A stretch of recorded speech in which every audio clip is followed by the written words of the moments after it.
Ya le puse mi cuenta. Listo. Entonces, Bueno, digamos, para empezar, alguien que, no sé, cualquiera me diga cuál era una de las como esas grandes limitaciones que tenía el modelo de Solow en cuanto a el comportamiento de los consumidores. Alguien que me cuente o que nos cuente. Y si no, empezamos al azar, ¿no es cierto, Diana? Entonces, vamos a ver los participantes. Bueno, ¿alguien levantó la mano? ¿Quién levantó la mano? Es que no puedo ver. Edgar, cuente. pues es que, o sea, a diferencia de solo en el de Ramsey, los consumidores sí pueden optimizar su consumo y como las decisiones. Ujú, El de ujú. solo era, da, es como ya pasó aquí, sí tienen la opción de hacerlo. Exacto, exacto. Esa es una buena forma. ¿Y cómo se veía eso? Entonces, por un lado, esa parte que los consumidores no podían tomar decisiones era porque tenían una tasa de ahorro ya como predeterminada, exógena y constante. Entonces, pues eso ya limitaba parte de las decisiones. Y fíjense que nosotros en Solo jamás, jamás de los jamases vimos una tasa de interés por ningún lado. Entonces eso implicaba que tampoco los consumidores podían decir como, sube la tasa de interés, pues voy a ahorrar más para consumir pues en el futuro, o bajo la tasa de interés, pues voy a consumir menos ahorita. Eso es una de las grandes limitaciones del modelo de Solo, que en Ramsey ya vamos a intentar solucionar. Porque en el modelo de Ramsey lo que vamos a tener, como lo decía Edgardo, es eh, precisamente a unos agentes que van a maximizar su utilidad tomando decisiones de ahorro y consumo, pero digamos no en dos periodos, como habíamos visto inicialmente con el modelo de Fisher hace como ya un mes más o menos, sino que van a tomar estas decisiones de ahorro y consumo en infinitos periodos, estas decisiones intertemporales. Y lo clave de acá es que desde que inicia la economía, desde el periodo cero, ya los agentes van a tener como decidida su senda de ahorro y consumo óptima para maximizar su utilidad. ¿Listo? Eso sería como partes principales. ¿Qué otros elementos claves tenemos en el modelo de Ramsey que no teníamos en el modelo de Solo? Por un lado, la impaciencia de los agentes, que esto sí lo vimos en Fisher, entonces acuérdense que acá vamos a tener un beta, que es nuestro factor de descuento que en últimas me dice que los consumidores van a valorar más el presente y pues claramente cambios en este parámetro, en este factor de descuento, pues van a afectar mis decisiones de ahorro y de consumo. Y ya teniendo en cuenta esto, entonces es importante que tengamos claro como que el objetivo de este modelo de Ramsey es analizar la senda de consumo y capital en el largo plazo. De esta manera vamos a poder analizar si existe un estado estacionario en la economía o si por el contrario vamos a tener anti vas a toda, ¿no? No, pues no, yo sé, yo estoy charlando, yo sé que tú estás tomando notas, perdón, pero mientras voy charlando, perdón, es que por lo general esto no, pues, yo no anoto esto en clase, lo hago más charla ahí. Pero bueno, entonces voy más despacio. Eh, ¿En dónde vas? Ya me perdí.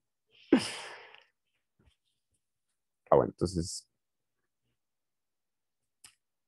siguiendo un poco, mientras ya no termino, es, bueno, vamos a estudiar si existe en un estado estacionario, si hay crecimiento. Digamos que esto sí es muy similar al modelo de Solo. Y la idea es, al igual que vimos en Solo, ver como qué parámetros, qué variables van a afectar pues estos estados del largo plazo, ya sea crecimiento o, digamos, un nivel de capital de estado estacionario, un nivel de producto, etc. Eso sería como, digamos, unas principales diferencias y similitudes, digamos, de los dos modelos, grandes modelos que ya hemos visto en clase hasta el momento. No sé si Diana quiera complementar algo ahí mientras.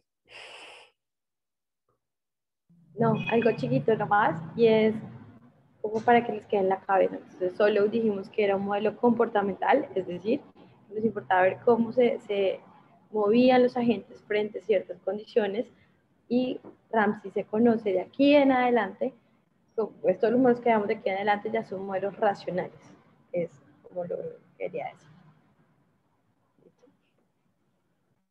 Perfecto. Ah, y otra cosa pequeña, la tasa de interés, bueno, esto lo vamos a ver durante este modelo, olvídenla como un factor exógeno, pues sigue siendo un factor exógeno, pero piénsenla más, y esto es crucial, que la tasa de interés y los salarios son los precios del mercado.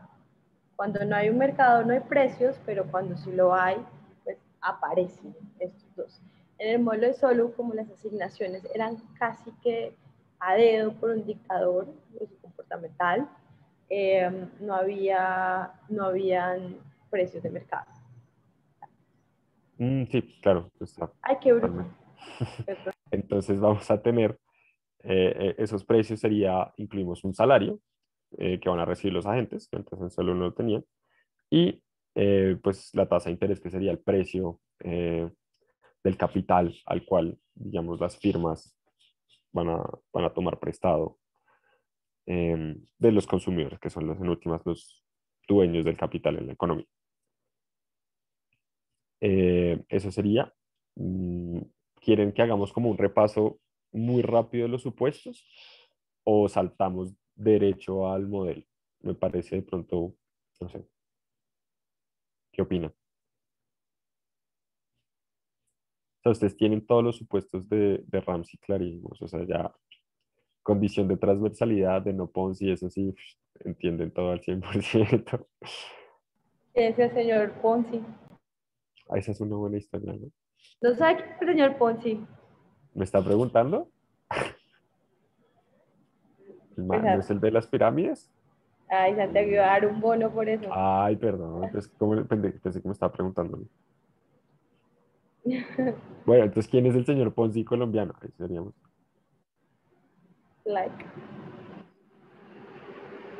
Murcia DMG, Guzmán. exactamente. Sí, Murcia Guzmán, sí, más o menos. Ese es el Ponzi colombiano. Bueno, entonces veamos como los que son diferentes. Entonces, eh, um, empecemos por la parte de los agentes, ¿no? Tenemos agentes homogéneos en la economía que van a tener una función de utilidad idéntica y que se van a enfrentar a una misma restricción presupuestal. Digamos, por facilidad, y como hemos trabajado hasta el momento, pues excepto en el parcial que les cambiamos la función de utilidad, pues sería una logarítmica, eso sin ningún problema. Eh, pero, digamos, acá tenemos que tener clave es que la utilidad que van a maximizar los consumidores no es en un periodo, sino en infinitos periodos. Entonces vamos a tener esta sumatoria eh, desde t igual a 0 hasta infinito de beta a la t por el logaritmo natural del consumo.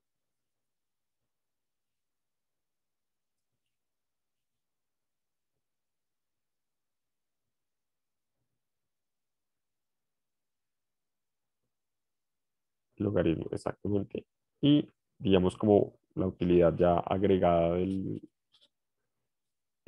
los consumidores sería tal cual esa, la sumatoria de infinitos periodos de, esto, de esta función de utilidad ponderada eh, por el factor beta, el factor de descuento. Entonces, alguien que me diga qué pasa si beta es igual a 1. Empezar a decir un nombre al azar. Mm, Nicolás Guerrero.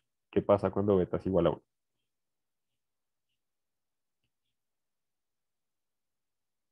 Dijo, no existe Nicolás Guerrero Leymán.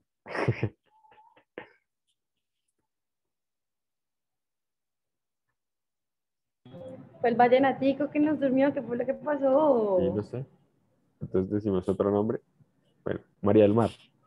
¿Qué pasa cuando beta es igual a 1? ¿O qué implica que beta sea igual a 1? Que la persona es muy paciente, ¿no? Exactamente, infinitamente paciente. Y eso quiere decir que va a valorar todos los consumos, todos los periodos igual. ¿Sí?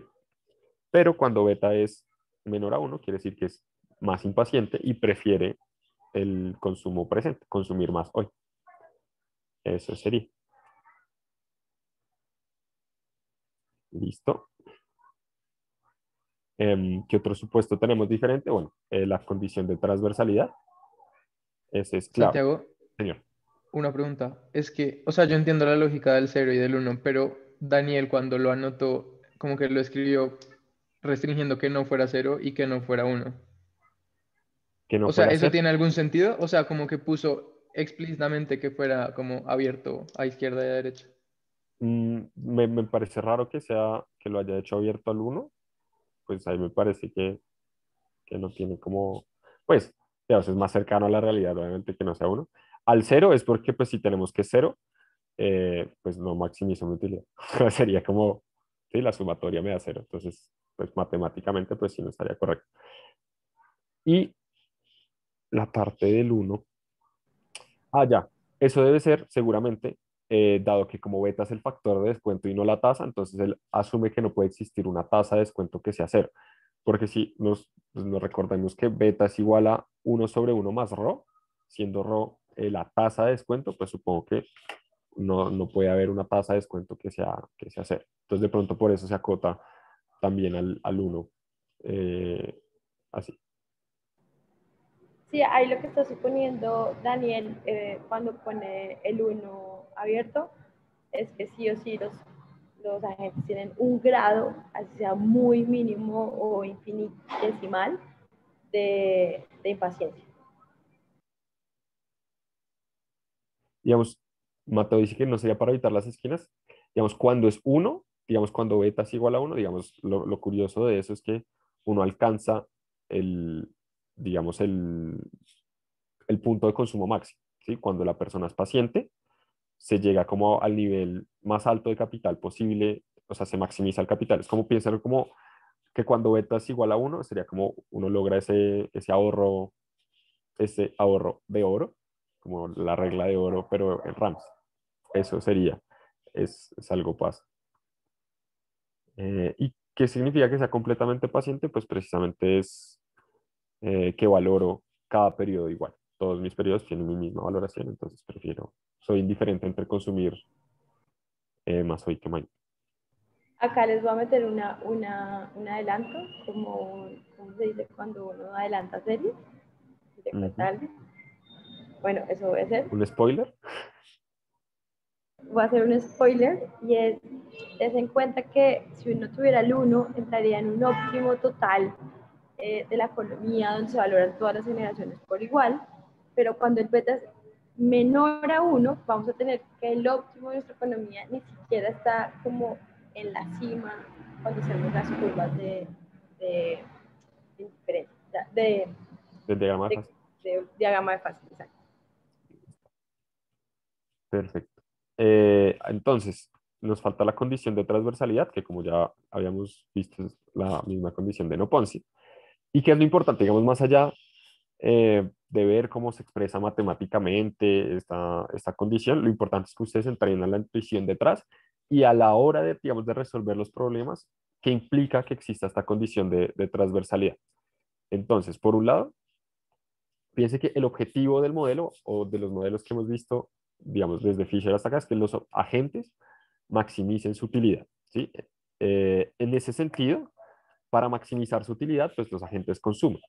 Entonces, no tiene ninguna lógica, por decirlo así, que al final de la vida de los agentes, pues se acumule capital que no van a utilizar, porque piense que acá no estamos teniendo no es un modelo de generaciones traslapadas donde le dejamos una herencia a nuestros hijos o a nuestros nietos y que eso nos genere bienestar. No, acá no existe ese tipo de generaciones, entonces no tiene ningún sentido que yo guarde capital para el final de la vida. Entonces, eso implica que al final digamos, tal cual de la economía, del periodo, lo que sea, no vaya a quedar capital y eso quiere decir que yo no valoro el capital al final de la economía. Matemáticamente, ¿cómo se ve esto? Se ve con voy a esperar que Diana termine. Y es con el límite, y es entonces el límite cuando t tiende a infinito, de la siguiente expresión, que sería beta a la t. Entonces fíjense que ahí está como parte de la impaciencia. Entonces, por la utilidad marginal del consumo,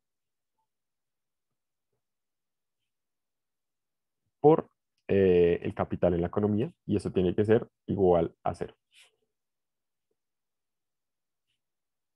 Y o sea, interpretarlo no dice como la valoración de capital debe tender a cero cuando el tiempo tiende a cero. Eso es como lo que ustedes tienen que tener en cuenta. Y que lo vamos a poder ver en los diagramas de fase. Evidentemente que hay sendas en donde pues yo no va a tener nada de consumo, es decir, no estoy maximizando mi utilidad, pero va a tener un montón de plata acumulada. Listo. Mientras ahí día no termina. Otro supuesto, digamos acá, vamos a tener que no hay crecimiento de la población, entonces n va a ser igual a cero. Digamos que si n es un supuesto fuerte, si uno lo cambia, creo que este modelo no cierra. Creo, no estoy 100% seguro, pero creo que no cierra. Pero si es diferente a salud, por donde solo sí le podemos meter o no crecimiento de la población. Y pues fíjense que pues, la solución y esto no afectaba tanto más allá de que sabemos que el crecimiento poblacional afectaba negativamente el capital de estado estacionario. Y algo que sí va a cambiar y que ya lo dijimos, es que como aquí la tasa de ahorro no es exógena, entonces el ahorro que hacen los consumidores va a ser endógeno. Pero ¿cómo se ve eso? Se ve a través de la función de acumulación de capital. ¿Sí? Entonces, en el K punto, mejor dicho. Entonces, en este caso, K punto va a ser igual a pues el producto, pues YT, menos el consumo, menos delta por KT. ¿Listo? Entonces, fíjense que hay esa primera expresión YT, que es mi ingreso, menos el consumo, pues es la diferencia. Ahí está el ahorro. La diferencia entre lo que yo tengo de ingreso y lo que me gasto, ese es el ahorro. Acá no tengo una tasa S que me va a decir qué proporción de mi ingreso ahorra. Eso es una diferencia. Pues, espere, voy a decir algo. Piensen un poco que esta es la ecuación fundamental del PIB. Ujú. Así, como organizada, como uno lo ve en, creo que es macro, que es YT, perdón, esto del carro, pero la vida en provincia, es igual a CT, o sea, el PIB es igual al consumo más la inversión. Y nosotros sabemos que la inversión va a ser igual, como lo vemos antes, al capital que tengo mañana menos el capital que tengo hoy, menos lo que se me deprecia en la economía. ¿Listo? De ahí sacamos esta ecuación de acá, cuando unimos estas dos.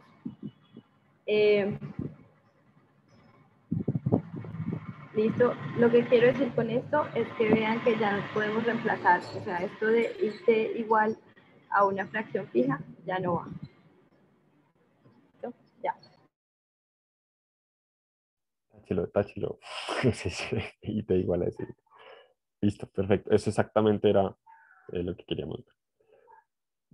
¿Qué más supuestos? Bueno, hay competencia perfecta y hay pleno empleo de la economía. Eso, digamos, sería como los principales supuestos. Yo sé, pues, Daniel obviamente les dijo, bueno, que la función de producción sigue siendo una función de producción neoclásica y que la función de utilidad marginal, pues, es creciente, cóncava, bla, todas estas cosas que ya vieron, que sí son importantes, no voy a decir que no, pero pues que no son tan importantes como el resto. Y listo, eso sería como lo principal. ¿Hay alguna duda, alguna pregunta? O Hola, pasamos Santiago, a... ahí me escuchan. Sí, sí, Simón. Yo no entendí bien lo de la condición de transversalidad cuando hacen el límite. Si la U', el CT es como un subíndice o... Utilidad marginal del consumo sería. Ah, listo. ¿Listo? Y, y no entiendo por qué debe tender a cero. Fíjese que, digamos, tengo el factor de impaciencia y mi utilidad marginal. Entonces, en una, digamos, expresión, ¿cómo decirlo? Logarítmica. Entonces sabemos que eso es KT sobre el consumo, ¿no es cierto? O sea, ¿y qué me está diciendo eso? Fíjese que si eso tiende a cero, eso quiere decir que el consumo que yo tengo o la valoración que yo tengo del consumo tiene que ser mucho, mucho, mucho más grande que el capital que me está quedando. Por eso es que yo no, o sea, como yo prefiero consumir, ahorrar cuando ya estoy al final de mi vida, entonces yo no voy a valorar el capital. Por eso, eso es lo que yo veo en esta expresión matemática. No sé si Diana vea como otra interpretación a estos distintos parámetros. No, es que pues yo lo veo más así, ¿no? Como una explicación más así. Piensen que lo que estamos haciendo en este modelo, en Ramsey, es parándonos en el momento en que nacemos en la economía, o sea, cuando somos bebés, o bueno, cuando somos adultos, o sea, lo que quieran llamar nacer en la economía, y en ese momento nos paramos a mirar toda la trayectoria de lo que va a pasar en nuestra vida, como de aquí a cuando tenga infinitos años. La condición de transversalidad tiene que ser igual a cero, o lo que implica que sea igual a cero, es que tú estás en el momento en el que estás parado haciendo esa planeación a futuro de lo que está pasando en la economía, valoras cero guardar plata para después de que cuando te mueres. Es decir, que en el periodo más lejano que tienes, no valoras seguir ahorrando, porque pues piensas como, oiga, mañana me voy a morir. Entonces piensen ustedes ahorita y hagan este ejercicio. ¿Qué pasa si yo les dijera que su expectativa de vida es 81 años? Y por Dios, o cualquier cosa, se van a morir a los 81 años. Pues no tiene sentido pensar, ustedes no dejan hijos, no dejan hermanos, no dejan nadie. No tiene sentido pensar que van a dejar plata para los 82, ¿cierto? ¿Alguno piensa que, la pregunta es, ¿alguno cree que valdría la pena hoy, sabiendo que se muere a los 81, dejar plata para los 82? No tendría sentido. Exacto. Listo. Esa es. Ya me ¿Quedó queda clara? claro, gracias. Sí. Digamos, visto de otra manera, si se acuerdan como que beta es igual a 1/1 más rho, entonces como el valor presente del stock de capital, o sea, de ese stock de capital que va a quedar, pues va a tender a, o sea, tiene que ser igual a cero. Eso es lo mismo, o sea, perdón, ya eso es más confuso que lo que dijo Diana. Listo, perfecto. Entonces ahora pasemos a la parte a la solución del modelo de Ramsey, pero con un bien público. Entonces, digamos, ¿cuáles son los elementos principales de este modelo? Bueno, y primero, la idea es que lo solucionemos como de la manera descentralizada, como para que ustedes vean los elementos que creo que todavía no han visto en la clase magistral. Y después, pues si nos queda el tiempo, vemos cómo se resuelve de manera centralizada y cuáles son las diferencias entre estos dos modelos. Pero digamos, acá uno puede ya pensar en un spoiler y es como un bien público dentro de todo es una falla de mercado. ¿Quiénes pueden corregir las fallas del mercado así como sin ningún problema y todo bien? Pues los planeadores centrales benevolentes los pueden corregir. El mercado como tal no va a poder corregir esa falla, entonces uno ya puede pensar que, oiga, la solución de este modelo bajo un esquema centralizado va a ser pues, más eficiente, perdón, versus una solución de mercado. ¿Listo? Eso es como un resultado importante de este modelo. ¿Qué pasa? En solo no podíamos ver eso tampoco. No podíamos ver qué pasaba, pues no teníamos un mercado, no sabíamos qué implicaciones podía tener este tipo de fallas. Pero listo. ¿Cómo tenemos acá? Entonces, nuestra función de producción, YT, va a ser igual a por KT a la alfa y B minúscula a la 1 menos alfa, o B, ¿sí? P de bien público a la 1 menos alfa.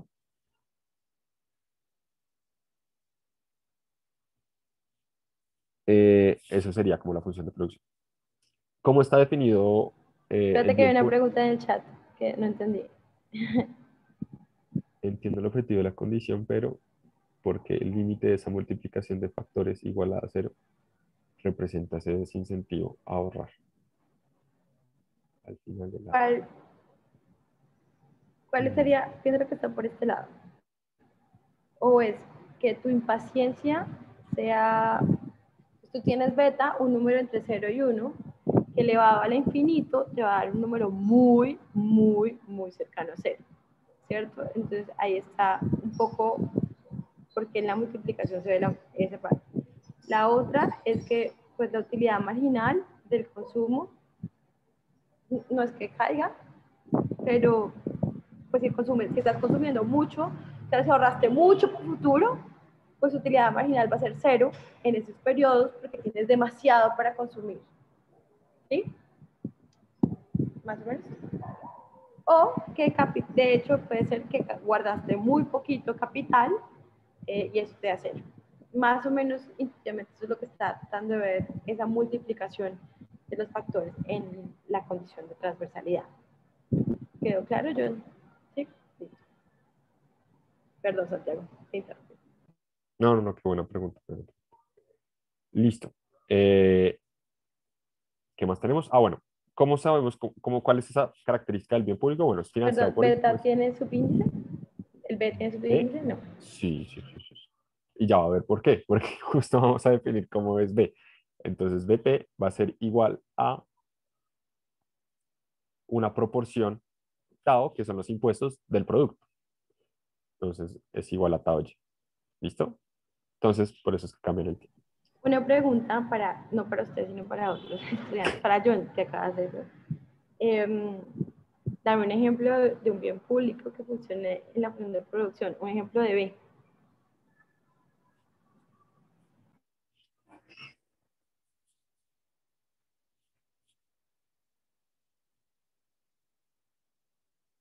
¿Joan? Sí, sí, sí, lo estoy pensando. Ya, un Ah, segundo. ok, ok, perdón, no pensé que, que estaba conectado todavía. Pues de pronto las carreteras creo que pueden llegar a impactar en la producción de algunos bienes de algunas empresas privadas, ¿no? Y usualmente se financian con recursos públicos. Tal cual, yo había pensado justo en ese.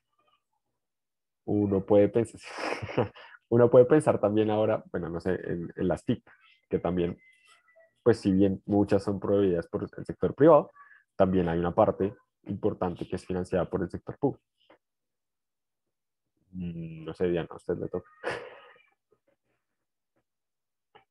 Pues sí, ya participó yo le toca.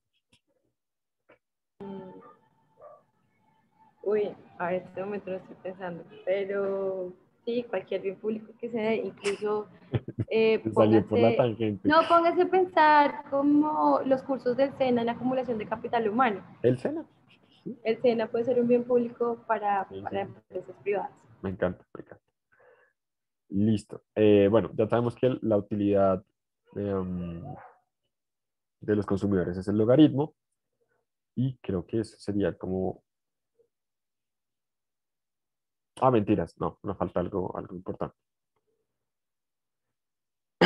Falta la Vamos a restricción decir, presupuestal. sí, sí, sí, la restricción presupuestal. Y lo otro es que los impuestos los van a pagar las firmas, no los consumidores. ¿Listo? Eso también es claro.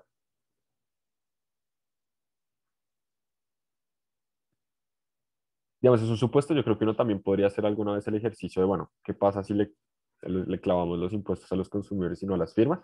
Que de hecho es una discusión importante ahora que lo pienso, dado el contexto que estamos viviendo en el país y que no se le debería poner a las firmas. Estoy de acuerdo con eso. Eh, Listo. Y la restricción presupuestal. Entonces acá vamos a tener, como es la parte descentralizada, esta primera forma en la que lo vamos a resolver. Entonces tenemos que ver cómo es la restricción de los consumidores y pues cuál va a ser la función de beneficios de las firmas.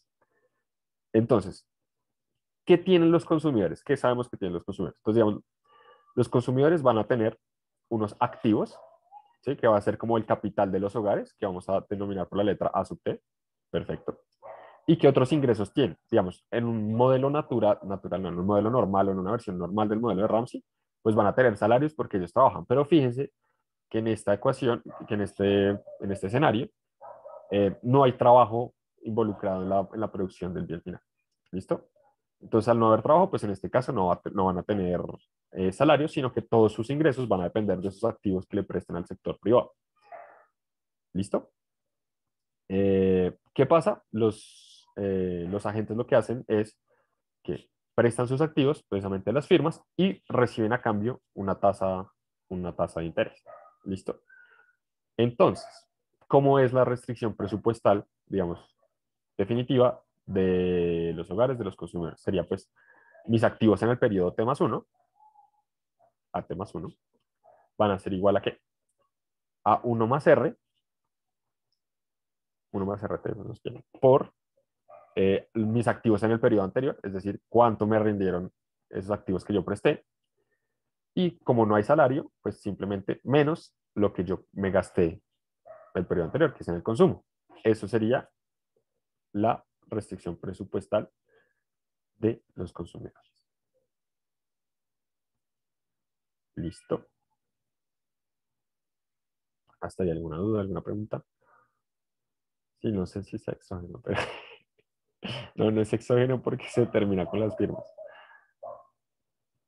O sea, se resubte. Listo. Y pues veamos cómo es la función de producción, o bueno, los beneficios, perdón, de las firmas, más que función de producción. No, antes que eso, quería entrar en una cosita. Ten en cuenta que en esta economía hay dos agentes, el consumidor y las firmas, ¿cierto? Los productores.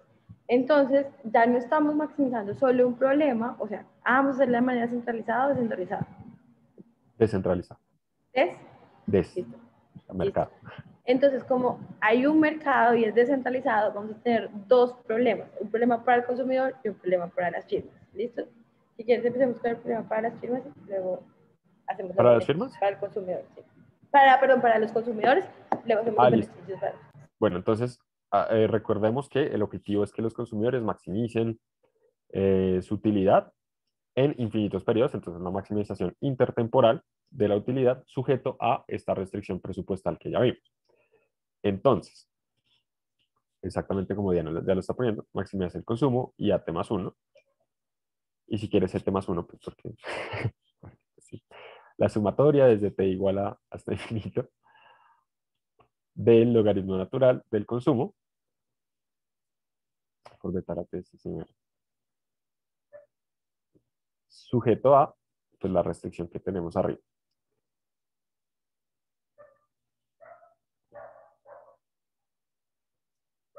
¿Qué pasa? Digamos, yo sé que, digamos, no sé si ustedes ya lo vieron en clase. Pausa, está bien. Otra cosita, es que si se dan cuenta, esto tiene una forma muy parecida a qué. ¿A qué se les parece? Si yo reorganizar un poquito los términos. Eso creo que es importante. Bueno, termino. ¿A qué tiene una forma muy parecida?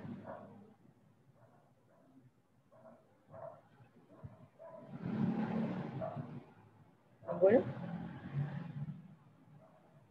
Pero ya, antes de que sigamos, con eso, no, es que hay algo clave que creo que es importante de una vez destacar, es como, digamos, la suma de los activos de todos los hogares que le prestan a las firmas, lo que hacen es que sea el capital o el stock de capital de la economía. ¿Listo? Y eso es algo súper clave porque nos va a ayudar en últimas a solucionar el problema. Y tiene todo el sentido, o sea, pues el capital que es de los hogares, pues si yo sumo todo ese capital, pues no va a tener stock de capital de la economía. Eso es. Eso no es... Sí, pero es una condición de equilibrio. No. Sí, estamos de acuerdo. Pero creo que era clave para no decir, para después no decir, me lo saqué de la manga y está aquí en la respuesta. ¿No? Listo.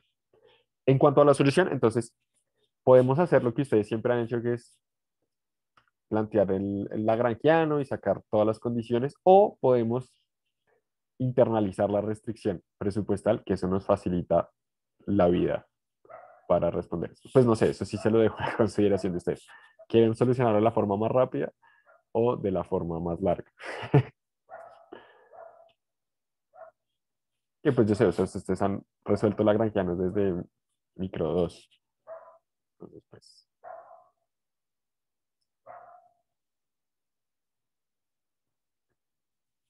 Al internalizar la restricción presupuestal nos queda, digamos, como más sencillo y simplemente lo que hay que hacer es, como Diana está escribiendo, es despejar el consumo de la restricción presupuestal y meterlo en la función de utilidad a maximizar.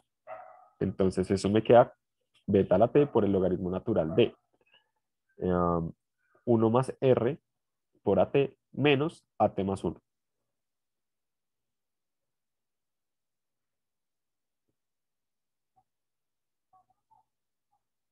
Y acá, ¿qué voy a escoger? Entonces aquí es clave decir como, bueno, con respecto a qué variable. Pues tiene que ser los activos en el periodo T más 1. Y esto es un poco más intuitivo. Entonces, ¿qué pasa? Los hogares, o si se acuerdan, digamos, también pensando en el modelo de solo, los países no podían escoger como su nivel inicial de capital. Esto era como, pues, dado por la naturaleza, o pues si uno resolvía ecuaciones diferenciales, uno encontraba la respuesta, pero no. Entonces acá, nosotros no podemos escoger el capital que yo tengo hoy, pero sí puedo escoger el capital que yo tenga mañana. Y eso era lo que sucede cuando yo escojo un nivel de consumo. Entonces, en este caso, tenemos que derivar con respecto a AT más 1.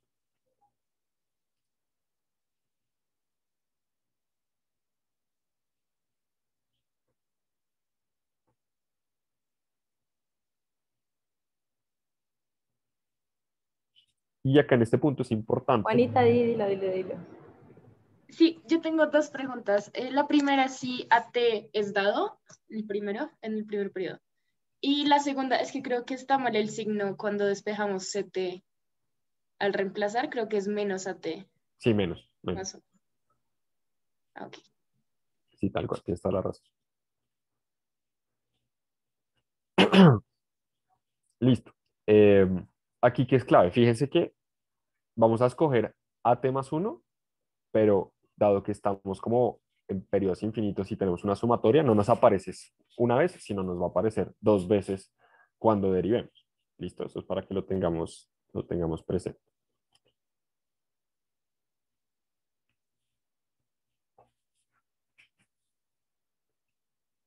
Entonces,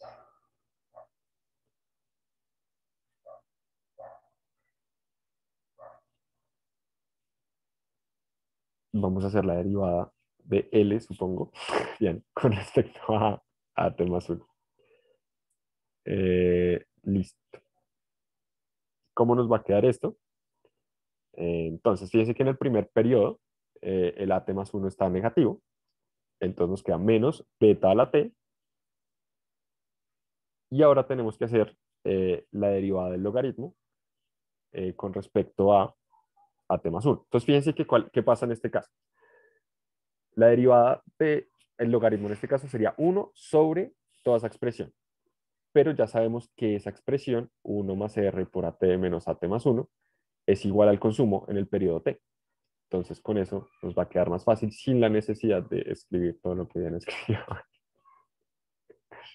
Pero si es clara esa parte, o sea, fíjense que tal cual, 1 más R por AT menos AT más 1, ¿eso a qué es igual al consumo, exactamente, como lo está escribiendo ya. Entonces, nos simplifica bastante la deriva. Y nos falta la que aparece en el siguiente periodo. Entonces, acá sería más beta a la T más 1, ¿listo? Por la derivada interna, que en este caso sería 1 más, bueno, perdón, 1 más RT,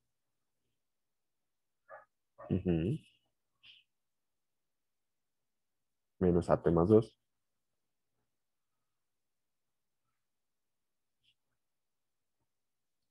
por la derivada interna que sería 1 más RT.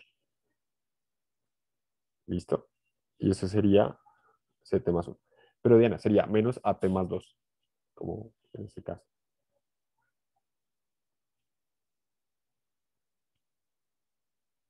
¿Listo? Y eso sería igual a 0.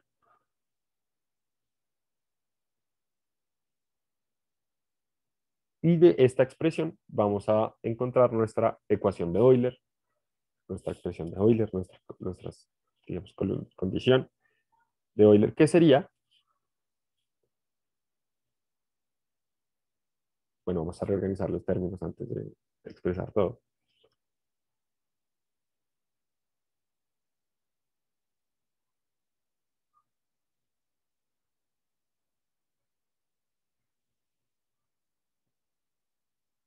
Listo. Entonces, mientras ya no termina, entonces voy a explicar otra vez la derivada. Entonces estamos derivando la sumatoria es de t igual a 0 hasta infinito de beta a la t por el logaritmo natural de 1 más r por at menos at más 1. ¿Qué pasa? Entonces, al derivar con respecto a at más 1, entonces me queda 1 sobre pues, toda la expresión que está dentro del logaritmo, porque así es la derivada del logaritmo, por la derivada interna de at más 1, que en este caso, pues fíjense que no hay nada que esté acompañando al at más 1, más allá que el menos 1, que es el signo negativo. Entonces me queda ahí el negativo. ¿Qué pasa? Que la expresión que está dentro del logaritmo es igual al consumo en t. Entonces, para ahorrarme tanta expresión que me queda así como tan larga, pues la voy a reemplazar por ct.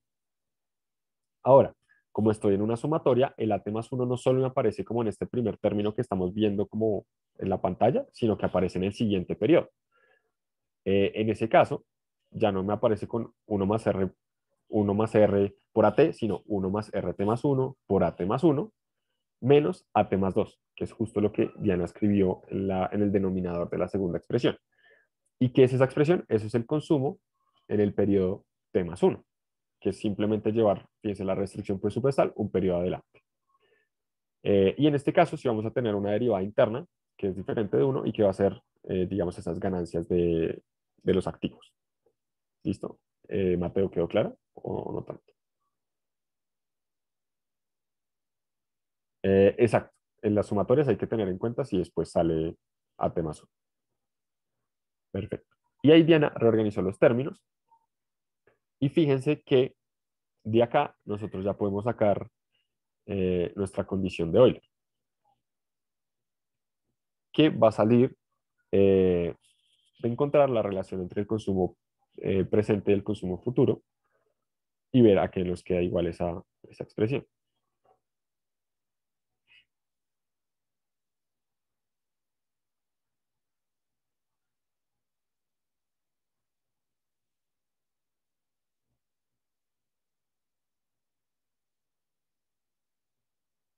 CT más 1 sobre CT.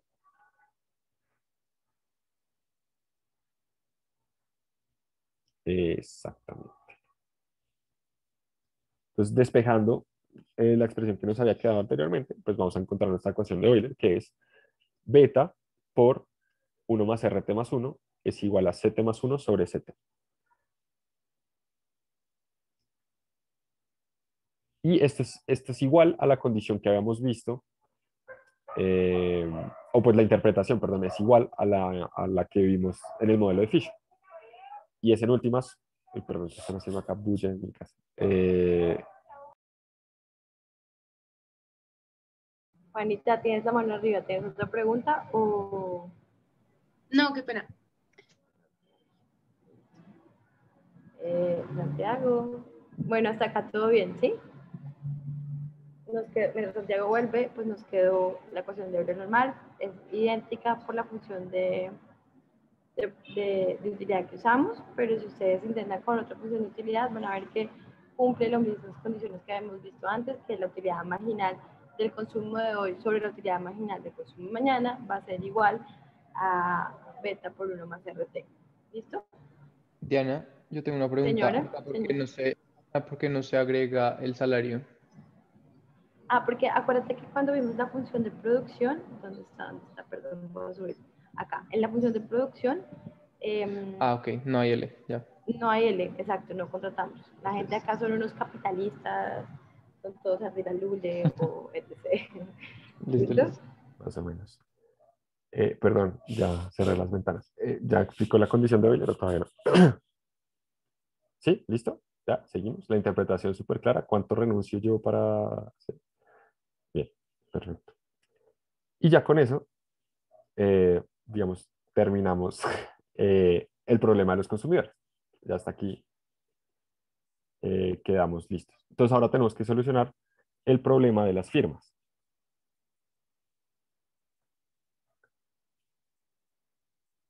Y acá pues va a ser un poquito más largo porque tenemos esta falla de mercado. Entonces nos toca hacer ahí un asterisco, un paréntesis en un punto del problema para solucionar. Pero, ¿qué es clave? Si ustedes se acuerdan de las clases de micro y creo que también de teoría de juegos, digamos, cuando tenemos una falla de mercado, una externalidad positiva como son los bienes públicos, el mercado interioriza el hecho de que existe una externalidad después de haber tomado sus decisiones óptimas, ¿no? Entonces, no vamos a poder, digamos, internalizar esta parte de que existe un impuesto antes de solucionar, digamos, el problema. ¿Listo? Perfecto. ¿Cómo son los beneficios en este caso? Entonces, como los primero, tenemos que las firmas son las que pagan los impuestos. Y esto es acuérdense, un impuesto proporcional al ingreso. Entonces sería 1 menos tau por Y. Es que vas muy rápido. No, no, no, sí, sí. Entonces, ¿cómo serían los beneficios? Es igual, entonces el precio al que vendo mi bien Sí, por el por los ingreso menos, entonces tengo que pagar los factores. ¿Qué factores tengo? Tengo el factor que es el capital que demando. que se Bueno, deprecia además, ¿no? ¿sí? El capital que demando menos lo que se deprecia. Entonces, o sea, yo tengo que pagarle a los rentistas plata, Ujú. pero se me pierde un poquito y también tengo que pagar algo al gobierno, que son los impuestos a las firmas que me cobran por la producción del bien. Ujú. Aquí vamos a suponer que PT es igual a 1 sin pérdida de generalidad. Pérdida de generalidad, esto quiere decir que todos nuestros precios van a estar relativos al precio, al bien final. Ya. No, perfecto. ¿No? Siga, diga, tranquila.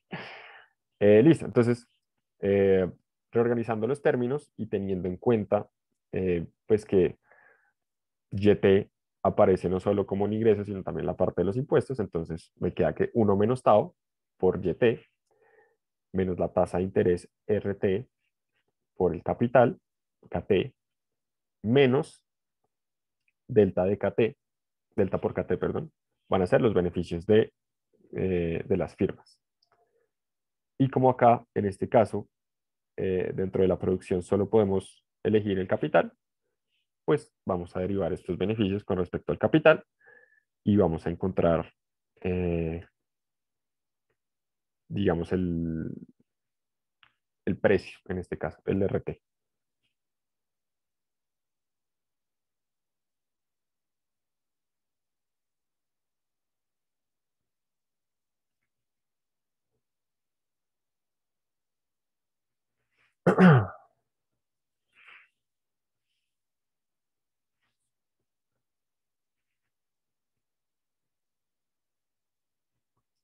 Listo. Entonces, ¿cómo nos va a quedar esa derivada? Pues la derivada de pi con respecto a KT nos va a quedar 1 menos tau por alfa, A por alfa A, sí, por KT a la alfa menos 1, por beta T a la 1 menos alfa, menos delta igual a C. ¿Listo? Y acá, fíjense, acá hay dos cosas. Fíjense que en el problema de los consumidores nosotros encontramos que la relación entre consumo presente y consumo futuro, que es CT más 1 sobre CT, depende de la tasa de interés. Entonces, pues despejemos en este caso nuestra tasa de interés.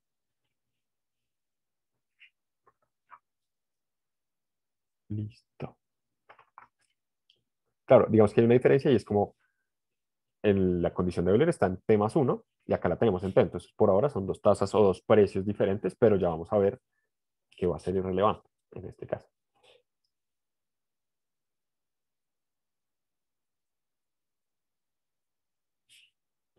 No sé qué apareció ahí, bueno, pero...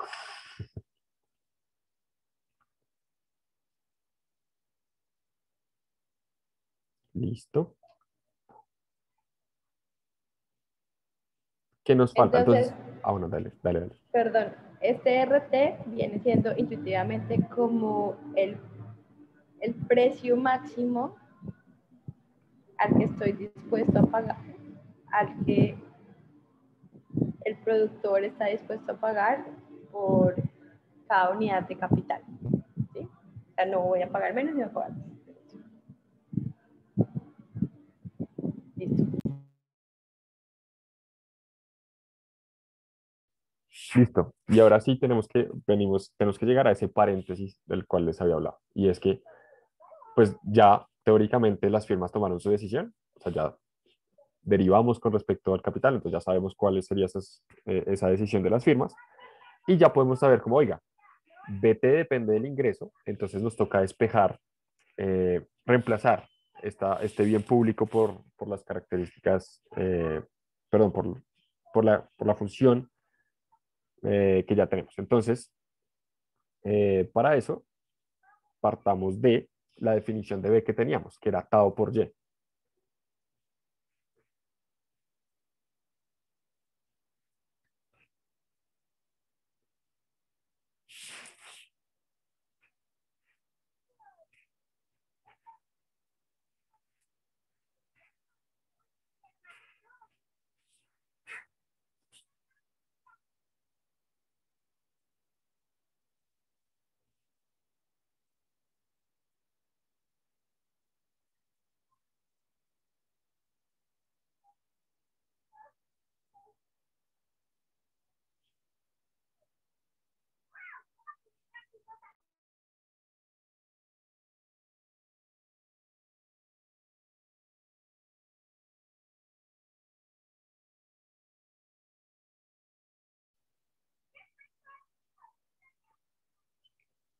Entonces, exacto, tal cual como está haciendo Diana, entonces BT es igual a tau y. No, sí, sí, sí, como está, lo está haciendo. Y ese es igual a tau por em, A por KT a la alfa por BT a la 1 menos alfa. Vamos a despejar el BT, ¿no? Pues porque está a ambos lados de la expresión, entonces me queda como BT a la alfa, va a ser, sí, sí, sí, BT a la alfa, igual a tau por A por KT, ¿no es cierto? Exactamente,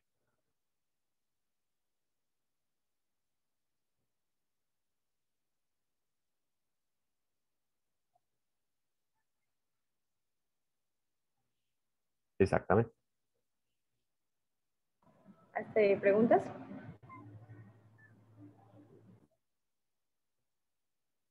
súper.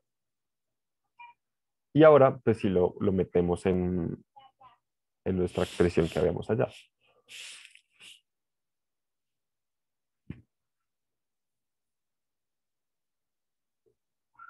Y eso nos queda 1 menos tau por A por alfa por tau A la 1 sobre alfa por KT sobre KT. Y todo eso elevado a la 1 menos alfa. Entonces fíjense que ahí se me cancela el capital. Y fíjense que justo en ese paso nos damos cuenta que la tasa de interés depende solo de parámetros. Los impuestos no cambian en el tiempo, no nos han dicho ni nos van a decir que cambian en el tiempo. El factor de la tecnología, el alfa y delta. Entonces ya sabemos que la tasa de interés en este modelo va a ser constante. Buenísimo.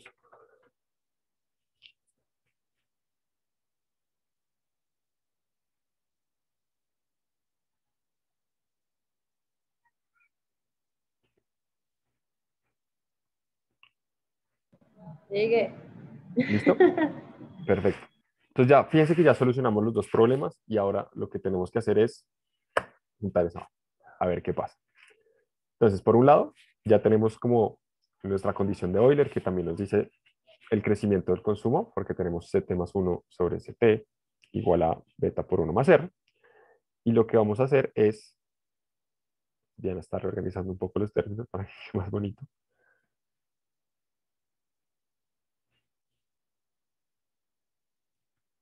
Vamos a reemplazar esta tasa de interés en la condición de Euler.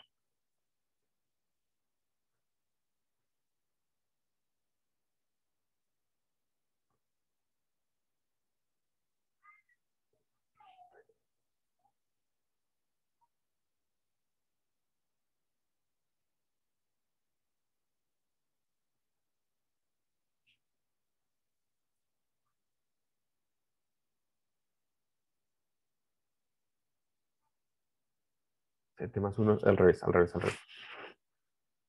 Diana, CT más 1 sobre CT.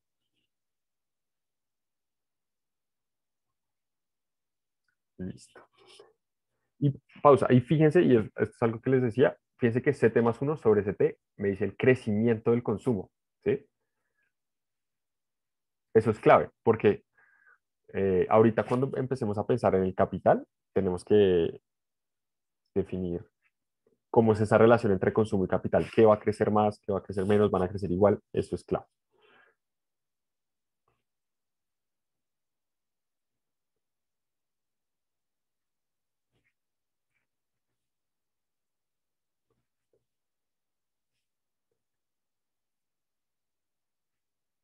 Exactamente, tal cual como lo está poniendo Diana ahí. Si queremos hallar la tasa de crecimiento, pues sería ajustar un poco la ecuación, pero pues no es necesario. ¿Listo? Entonces, ya al tener beta por 1 más R, vamos a reemplazar, pues podemos reemplazar R. Eso.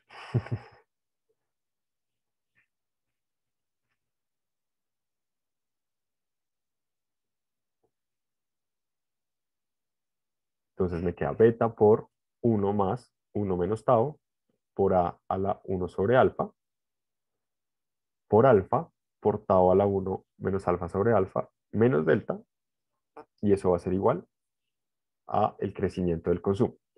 Entonces, ¿qué es algo clave? Fíjense que el crecimiento del consumo va a ser constante y va a ser positivo siempre y cuando toda la expresión que no es delta sea mayor a delta, sea mayor a la depreciación. ¿Listo? Entonces, con esto en mente, ya encontramos que en este modelo no es posible caracterizar un estado estacionario tal y cual como lo vieron esta semana en clase con Daniel, que si había un estado estacionario y que encontraba uno un nivel de capital de largo plazo. Acá no, acá va a haber un crecimiento eh, constante eh, y positivo. ¿Listo? Y acá yo les hago una pregunta y es, ¿cómo va a crecer el capital en esta economía? ¿Sí? ¿Cuál va a ser ese crecimiento del capital? ¿Va a crecer más que el consumo? ¿Va a crecer menos que el consumo? ¿O va a crecer igual? No sé. Sergio, David, ¿qué opinan?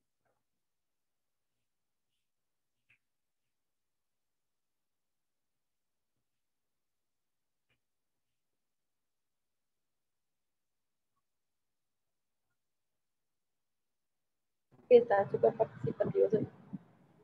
Sergio, Sergio no está conectado. A ver, ¿quién más?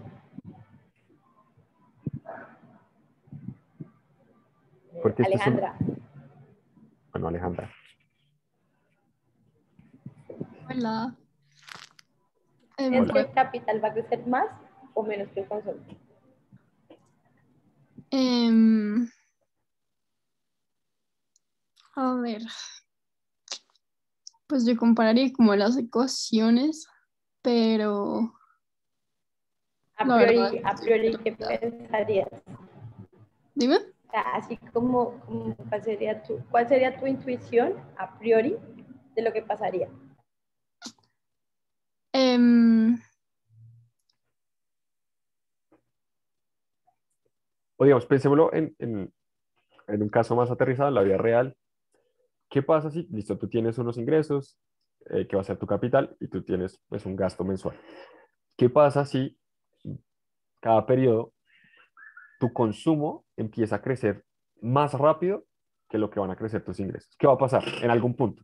Digamos, tú empiezas a gastar y gastar y gastar, pero tus ingresos no crecen al mismo ritmo. ¿Qué pasa en ese caso?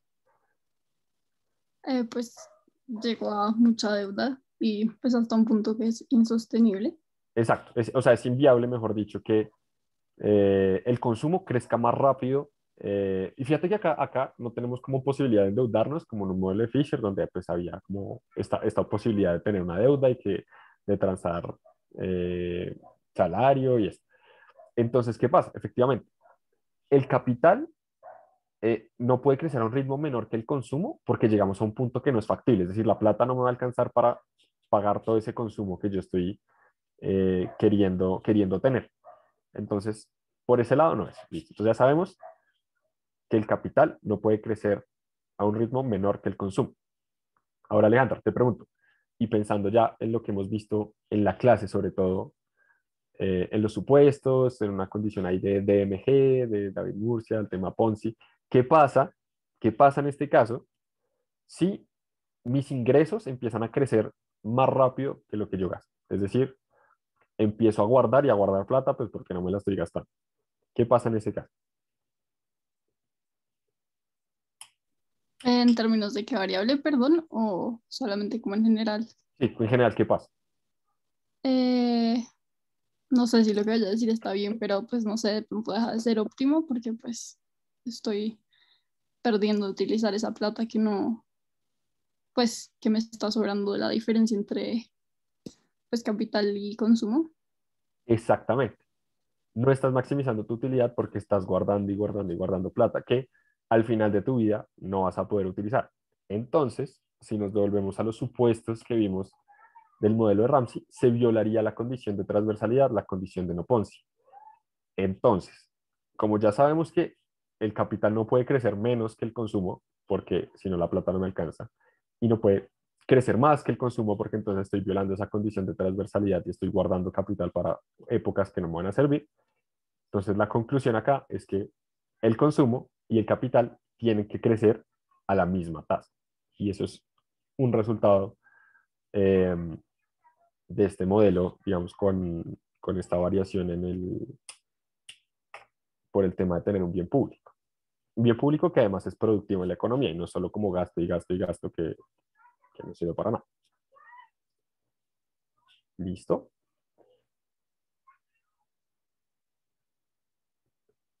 Y pues Diana está haciendo ahí una anotación clave y es la de los hechos de caldo, que yo ya no me sé los 9 hechos de caldo, los nuevos hechos, ya no me lo sé. Pero es que el consumo, el capital y el producto habían crecido a una tasa similar, o creo que era pues ajustado, digamos, los ingresos. Eso quiere decir, Está bien, ¿no? el hecho de Caldor es que CT sobre KT es constante en el tiempo. Entonces, este es el hecho de Caldor, que el ratio entre el consumo y el capital es constante en el tiempo, y lo mismo que el ratio entre el producto y el capital y el producto, o la participación de capital en el producto. ¿Y esto qué nos quiere decir? Entonces, cuando uno saca logaritmos y diría con respecto al tiempo, van a encontrar esta misma condición se cumple por estos hechos de calor. ¿Listo? Y no sé si ya se nos acabó la clase. O seguimos. No, se acabó. Entonces, hay una pregunta. Hasta aquí. Voy a hacer un repaso rápido de lo que hicimos. ¿Listo? ¿Les parece? Súper. Entonces, bueno, de manera rápida, hoy empezamos a introducir lo que es Ramsey, y Ramsey tiene diferencias con Solow, y la principal diferencia es que la tasa de ahorro sí se escoge en esta economía, a diferencia del modelo anterior. Es decir, ya no hay un planeador central, ni un dictador, ni nada que me dice cuánto ahorrar, sino yo tomo una decisión, oigan, no sé si la música interrumpe, perdón, los vecinos, racional de cuánto ahorrar. También en esa decisión de cuánto ahorrar, quiere decir que ya nos importa quiénes están participando en la economía tomando decisiones, en este caso los consumidores, y empezamos a ver una tasa de impaciencia entre más lejano sea el periodo, menos me importa tomar sus decisiones. Lo que hace Ramsey es pararse en el momento en el que uno nace en la economía y tomar todas las decisiones de consumo y ahorro de aquí para adelante, hasta que se muera. Como hay interacciones de agentes, ya hay mercado. Eso quiere decir que hay precios. Cuando hacemos una solución descentralizada, empiezan a aparecer precios como el salario, la tasa de interés, con las cuales se intercambian los bienes en esta economía, que son o la mano de obra cuando la hay, o el capital en este caso. Otro supuesto que mantenemos un poco es de que los agentes son homogéneos y que tienen restricciones presupuestales idénticas, utilidades idénticas, y nos quedamos con un agente representativo.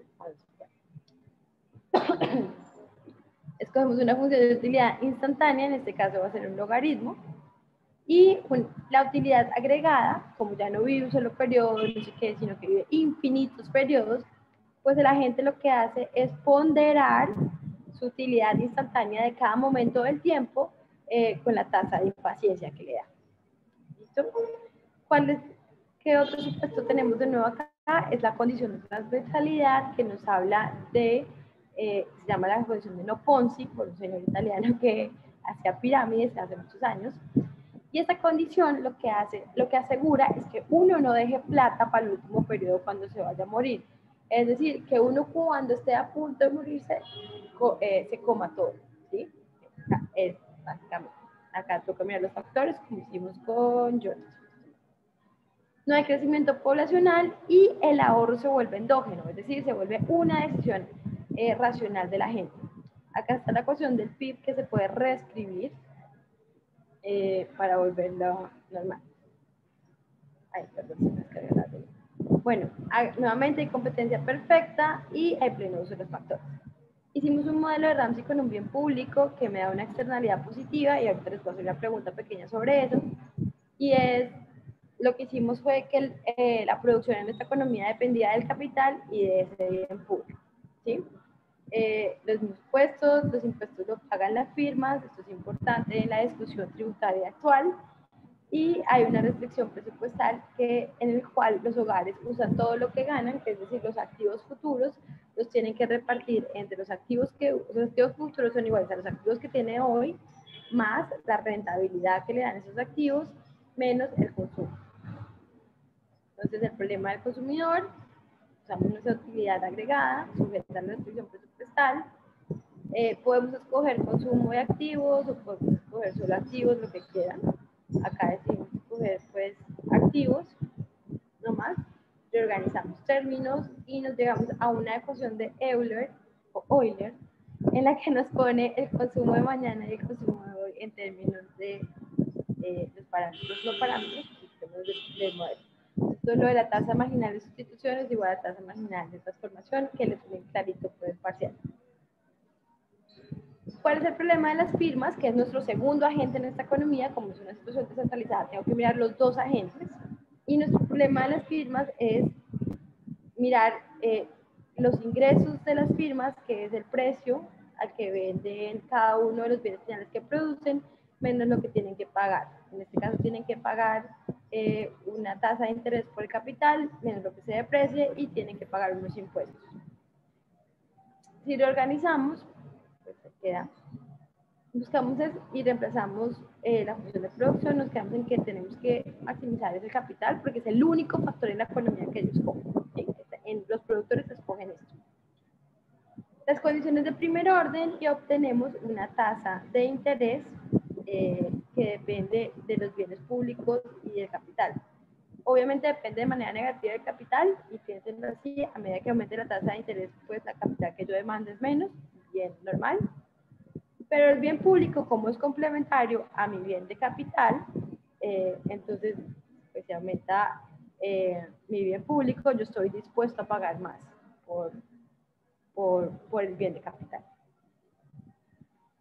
Reemplazamos la externalidad. Acá quiero que tengan, o sea, que en verdad esto se lo graben como economistas por toda la vida. Como es una decisión descentralizada, la externalidad solo se reemplaza después de hallarlo de las condiciones de optimalidad. Antes no.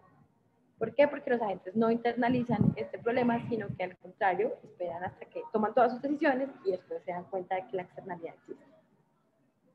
Volvemos a reemplazar y nos damos cuenta que hay una tasa de interés constante en este modelo que depende del impuesto. Entonces, esto es una pregunta que les quiero hacer, y es que me digan si aumenta el impuesto, ¿qué pasaría con la tasa de interés y por qué? Intuitivamente. Mateo, ¿qué crees que pasaría con la tasa de interés si aumenta la tasa de impuestos en esta economía?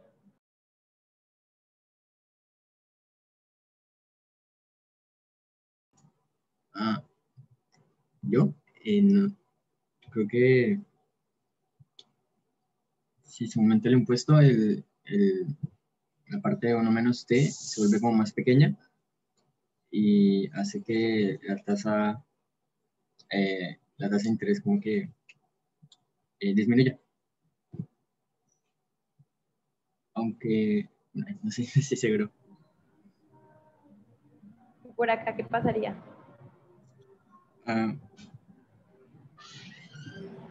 Por esta parte aumentaría el recaudo, ¿no? Exacto. Entonces vean el impuesto como lo siguiente. Y es que, bueno, este es un impuesto que se ve en los bienes públicos. Entonces, si aumenta el impuesto, quiere decir que a mí me van a dar las impuestos, quiere decir que como esto es beta t es igual a tau y t, pues si aumenta la tasa de impuestos, quiere decir que a mí me va a aumentar la cantidad de bienes públicos que va a poder utilizar en mi producción. Y por ese lado, buenísimo, cóbreme más impuestos porque, ajá, chévere. Pero si aumenta el impuesto, también disminuye los beneficios de la economía, ¿sí? Entonces acá lo veíamos, que si aumenta el impuesto, pues yo tengo que pagarle más a alguien, y por eso pues disminuye mis beneficios. Entonces hay un trade-off entre pagar más impuestos y lo que sucede, y esto me adelanto un poquito, quieren hacerlo buenísimo, lo que sucede es que hay una tasa óptima de impuestos en esta economía que hace que se maximice el consumo y el bienestar de la economía. ¿Listo? Bien, Mateo. Eso ¿Quedó es. claro? Eso Siguiendo con esto, terminamos, encontramos que pues, volviendo, encontramos que por algo similar a los hechos de calor, los vamos a mirar después. Y ya. Listo. Preguntas, dudas, quejas, reclamos. Chicos, muchas gracias. Nada, nos vemos la otra semana. Igual, si tienen dudas del taller o del problema, lo que les vayamos a mandar este fin de semana, pues nada, nos escriben. Y pues acuérdense de los reclamos, si tienen reclamos, revisen lo de su parcial, pues igual todavía, o sea, sé que no se va a ver en el 30%, pero pues se va a ver reflejado en la nota final. Y nada, descanse. Muchas gracias. Chao a todos, descansen.